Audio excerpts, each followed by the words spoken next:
Good evening, everybody. I hope you're doing fantastically well. It is Connor here, and we are back with the rumour mill. We've got some things on the mill today, but before we start the video, guys, if you wouldn't mind liking, commenting, and subscribing as well, even if it is just a little comment that you're enjoying the content and stuff like that, I really appreciate it. We've got some stuff to get into today, and I thought the best place to start really would be Leif Davis.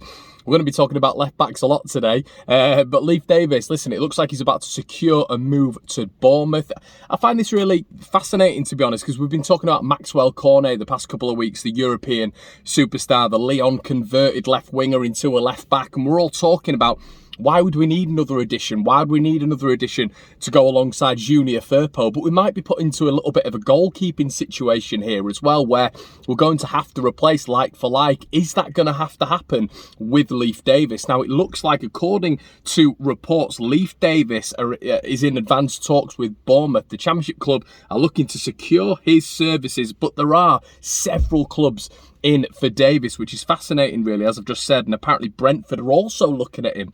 So we don't know what's going on here, because it seems like, as I've said before with Kiko Casilla, it's going to be a like-for-like replacement. So is it going to be the similar thing with Leif Davis? We've heard about Niall Huggins apparently not really being the preferred option at Leeds United, if you believe in rumours, and that would mean that Niall Huggins is looking to move on as well, potentially. Now, if that is happening with Leif Davis, that just leaves a Junior Firpo, who's not had any experience in the Premier League, to fend for himself on that left-hand side with Jack Harrison. So when I mentioned Maxwell Cornet earlier, are Leeds going to invest? Is it going to be a 10 to 12 million pound investment in a player who can be a second option to Junior Firpo?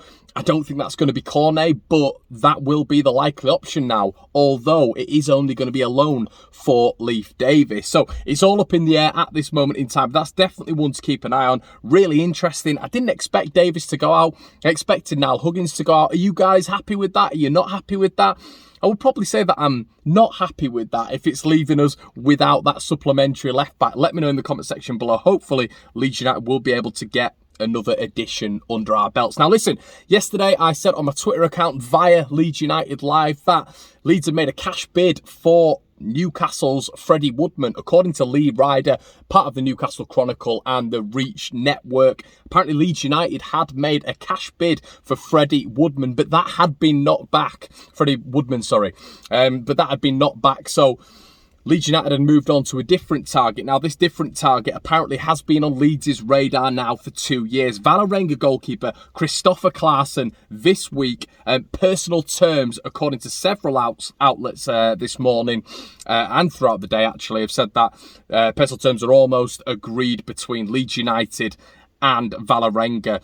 Apparently, he's said to be under consideration by Leeds, who also have Newcastle's Freddie Woodman and Levante's Dani Cardenas on their radar. And apparently, as I've said, guys, this guy has been on Leeds United's radar for a while now, according to Nettavisen, a Norwegian outlet. And apparently, Leeds Director of Football Victor Orta and another club representative were in Oslo this week to hold talks with the goalkeeper and his agents. Victor Orta and Claesson are said to have held talks in a restaurant at the Norwegian capital and have edged closer to reaching over an agreement over personal terms. And as I was saying the other day, is this going to be direct competition for Illan Meslier, or is it going to be a little bit of an investment for Leeds United? Because, you know, in the future, as I've said before, guys, it's not nice to talk about, is it? But is Illan Meslier potentially going to be sold on? You know, are we going to keep Illan Meslier for the rest of his career? But, you know, Illan Meslier can play at the top level. We all know that, hopefully with Leeds United. But maybe this guy, Claesson, who's going to be coming in, who has a very, very high ceiling, a very, very high reputation already in his young career, is going to come in and challenge Meslier for that #1 spot and potentially be a contingency plan for Leeds in the longer term. So that's something to keep an eye on for you guys, of course. Now, Nandez, we've spoken about Nandez throughout the entire rumour mill, haven't we? We've spoken about him. It gets boring with Nahitan and Nandez. It is one of those things with Nahitan and Nandez. Are we going to be able to get him over the line? Are Leeds even interested in him? Is this all smoke? It's all smoke. I said this from the start, didn't I? You know, he's part of a long list. He's part of a long list, which is what we know from our side. But Leeds United, according to several sources, have never even made contact with Cagliari over Nandez. So that's something to keep an eye on. You're always going to get publications on that side reporting that the club are signed, sealed and delivered, so they can sell their publications, so they can sell their tweets, they can sell whatever, their articles. They're always going to say that because you've got a massive market in Leeds United, in Marcelo Bielsa. That synergy is unbelievable in terms of publicity. So you're always going to get clubs from all over the globe reporting that Leeds are interested in their player. But Calcio Mercato, who have been reporting it consistently, have given up. You know, we've been reporting on the rumour mill that Calcio Mercato have been talking about Nandez and Leeds having links, having talks, all this sort of stuff, but they seem to have gone quiet now, and the focus seems to have strategically moved to Inter Milan, and now all the talk is Nandez going to Inter Milan. The Calcio Mercato writes that the midfielder seemed headed for Leeds, but the Premier League side appear to have let go of the signing, who was a Bielsa request, and that's why Inter will now have a shot. Now, as we've said, guys, I could never ever see Leeds United going and spending that sort of money on a central midfielder again. Obviously, we've bought Rodrigo. He's a different compartment of that midfield. Of course he is. But bringing in a midfielder last year for 30 million, which is what we see Rodrigo as, bringing another midfielder in for 35 million euros, I just don't see Leeds doing that. And we've already shown, as I say multiple times on the rumour mill, the best way of going about these things is about the intense scouting network we have, not being ripped off, and really getting gems from the continent. And that is the way Leeds United produce so many good talents on the field. And you know, and I think that is going to be the way that the cookie's going to crumble over this summer. To be honest, I don't see us investing heavily in targets. I don't see us getting a number of targets. I see us maybe bringing in 2 or 3. I think as we've seen on Leeds United Live, that the winger is the bottom of the priority list. The goalkeeper is the top as of right now because it's like for like, and then a central midfielder is in the middle. He's the ham in that sandwich. So yeah, but I just don't see Leeds spending that sort of money. And there's a lot of people talking about Nandez as well being a backup to Calvin Phillips, or being a backup to Matthias Klick, or being a backup. There's no way Leeds are going to spend that sort of money unless he slots perfectly into this lineup. Now, as well, guys, some really nice news, which is what we've all been talking about, the pre-season friendlies. Obviously, Leeds United have got Guiseley, we've got Blackburn, we've got Fleetwood, all signed off. But what we haven't got is any continental games, and normally Leeds United do have a continental game, and that is now apparently going to be Real Betis, obviously Junior Firpo's former club. So we're going to wait and see on that one. But it looks like Leeds United and Real Betis should soon announce the scheduling of a pre-season friendly between them, according to reports from Spain. Outlet ABC writes that the clubs are currently in negotiations, and as the La Liga side are spending a few days in the UK facing Derby County and see it as a short trip to Leeds, which it is. So there you go. It looks like it's going to be Leeds versus Real Betis, which I don't mind. We've not played Betis before, have we? In recent history anyway. And there you go, the Junior Firpo derby. But last and not least, guys, of course, on the rumour mill, all the rumours are there to be discussed and spoken of. And please let me know what you think in the comment section below of everything we've spoken about. But it is ALIOSKI, isn't it?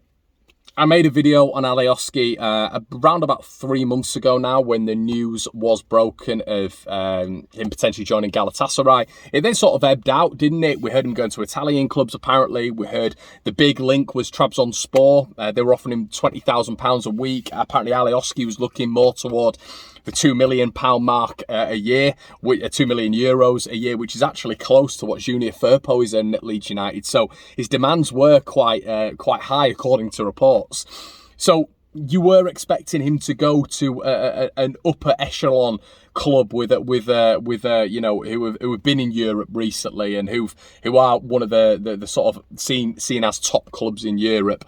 And it looks like, according to several reports this morning, Phil Hay has spoken of it as well, he is edging closer to a move to Galatasaray. Now, obviously, this is a contentious, it's not a good move, is it? It's not a good move for his career. I think we all would have preferred Özcan ALIOSKI to move to a club that we don't have this much disdain to, and we really do have a real level of hatred towards this club. So this isn't great. This is not great. This is not ideal for Leeds United. Hello, lads. This isn't ideal for Leeds United, and it's not ideal for our fans. And yeah, I mean, this is going to rumble on now, but I've already seen the venomous side of it online, and I completely understand the venomous side of it. ALIOSKI will taint his reputation at Leeds United by doing this, and I think we all thought by doing this, you know, we heard the rumours and we all thought that he wouldn't do it, you know, and the rumours went quiet, didn't they? And we all thought maybe he's not going to do this, but